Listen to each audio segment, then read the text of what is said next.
Wars are always controversial. And in the history of the United States, perhaps no war is more controversial than the Vietnam War, if it even really counts as a war. Today, we're going to look at the history of the conflict in Vietnam. Why did it start? And how in the world did the United States find itself so heavily involved in a conflict on the other side of the planet? So how did it start? The French. For a long time, Vietnam was not known to the Western world as Vietnam, rather was part of the French colonial possession known as French Indochina, which consisted of present-day Vietnam, Cambodia, and Laos. France controlled this area for a long time. During World War II, the Japanese came in and overtook the area, just as they did everything in Asia. But then after the war ended, France returned, trying to reassert themselves in Indochina. And they ruled Indochina with an iron fist. They in no way treated the people of that area with the kind of respect that they would expect in their own country. And sure enough, the people rose up against their French imperial leaders. In particular, there was a nationalist leader by the name of Ho Chi Minh who led a nationalist movement to remove the French from Vietnam. He's a nationalist, more importantly than anything else. He wants Vietnam to belong to the Vietnamese people. He doesn't want outside invaders, whether they be French or whether they be Japanese. But all that the Western world really cares about is the fact that he's also a communist. He has embraced communism. And he will not only be trying to get the French out, he'll be trying to establish a communist regime once they're gone.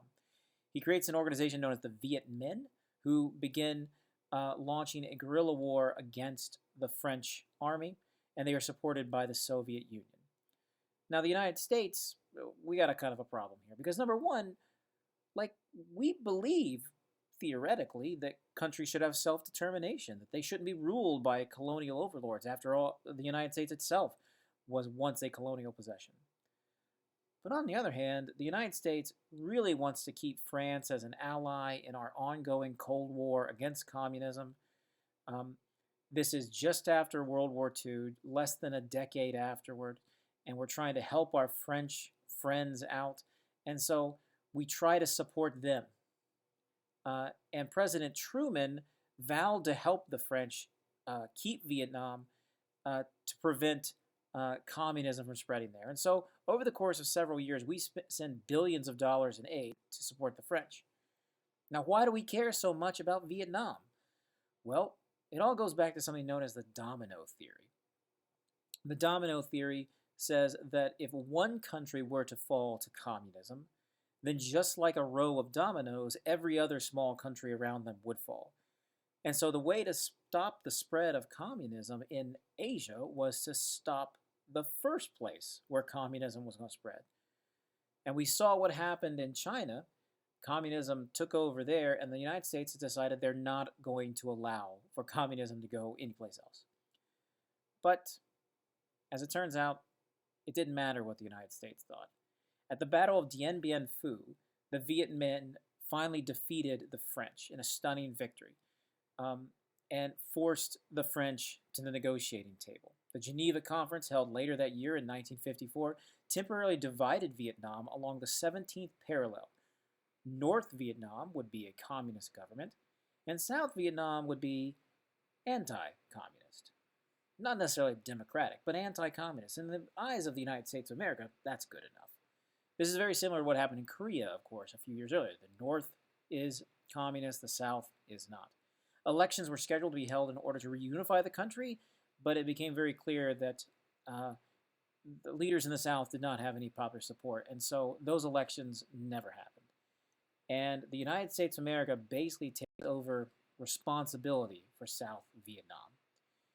And we begin sending money, lots and lots and lots of money, into South Vietnam to try to prop up an unpopular and oppressive regime in the South that many people in the South did not support. But they were anti-communist, and that's what matters to the United States at this time. A few years later, there is so much opposition to the leaders of South Vietnam that the communists formed something called the National Liberation Front, better known as the Viet Cong.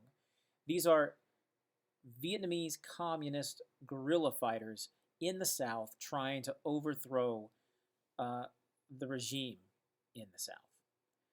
By 1960, President John F. Kennedy really takes the next big step in American involvement when he sends advisors into Vietnam. Military advisors. That's just a fancy word for soldiers. We began not just supporting the South economically and diplomatically, but now we're supporting them militarily. The president of South Vietnam, Ngo Dinh Diem, was very unpopular, and his war against the communists did not have popular support. People began protesting. Probably the most famous of protests took place by Buddhist monks. You can see the picture there of a monk setting themselves on fire, killing themselves in opposition to the Diem regime that was so unpopular. Eventually, the United States agreed to help remove and assassinate the president of South Vietnam, hoping a new leader would make the situation better. It didn't. Just a few weeks after Diem is assassinated, President John F. Kennedy is killed. And the new president, Lyndon Baines Johnson, LBJ, vows to continue to fight communism in South Vietnam. But the event that changes everything occurs a little less than a year into Johnson's presidency, and that is something that takes place in the Gulf of Tonkin, the Gulf of Tonkin incident. Now, the Gulf of Tonkin is off the coast of North Vietnam, and the United States of America had naval vessels in the area in what they believed to be international waters. The North disagreed. And there is an exchange of fire between the USS Maddox and some North Vietnamese torpedo ships. It's a minor affair where there was some minor exchange of gunfire. 2 days later, a second American ship is attacked, or so they claimed. There's really no evidence that they were attacked. Visibility was poor, but they claimed that they were attacked. And when word gets back to President Johnson that, sure enough, this ship claims they were attacked, despite any evidence to support it, LBJ responds with airstrikes against North Vietnam, taking a huge step toward American escalation in that war. He then asked Congress to authorize the use of force via sending troops. Now, this is very important. Under the United States Constitution, only Congress has the authority to declare war. Now, Johnson doesn't go to Congress and ask to declare war. He asks to be able to resist attacks against the United States. And Congress responds with this incredibly important resolution known as the Gulf of Tonkin Resolution, which allowed Lyndon Johnson to use any and all measures to repel any armed attack against the forces of the United States in Vietnam. What Congress does is give President Johnson a blank check to launch a war against Vietnam, North Vietnam, to send hundreds of thousands of troops, spend millions and millions upon millions of dollars without actually declaring war. And so this blank check with the Gulf of Tonkin gives President Johnson the ability to launch as big a war as he wants. In 1965, Johnson initiated airstrikes against the North, and slowly more and more American troops are going to find their way into Vietnam. The plan was simple. The United States would use its superior war technology to win the conflict quickly. After all, this is the United States of America. We defeated Hitler. We defeated the Japanese. There's nothing we can't do. Our superior tactics did not work. All the tanks and the planes and the machine guns weren't having much of an effect on defeating the communists, or at least ending their resolve. The United States takes over full responsibility for the conflict between the North and South in that year.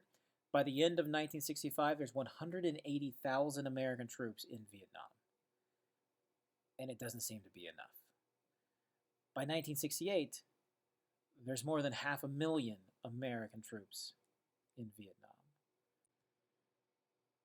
Why was it requiring so many soldiers? What was happening? Well, as you can see in this image here, it's because we're fighting an unconventional war in Vietnam. The Viet Cong, the Vietnamese communist guerrilla fighters, and the North Vietnamese army are not fighting a traditional war. They're using underground tunnels, they're using booby traps, they're using guerrilla warfare, they're hiding, they're attacking when they want to. They're not going toe to toe with the United States of America because that would be foolish. And this persistent um, guerrilla warfare will wear out the United States. And it doesn't seem to matter how many of their soldiers we kill or we capture, it doesn't do anything to end the will of the communists to continue fighting.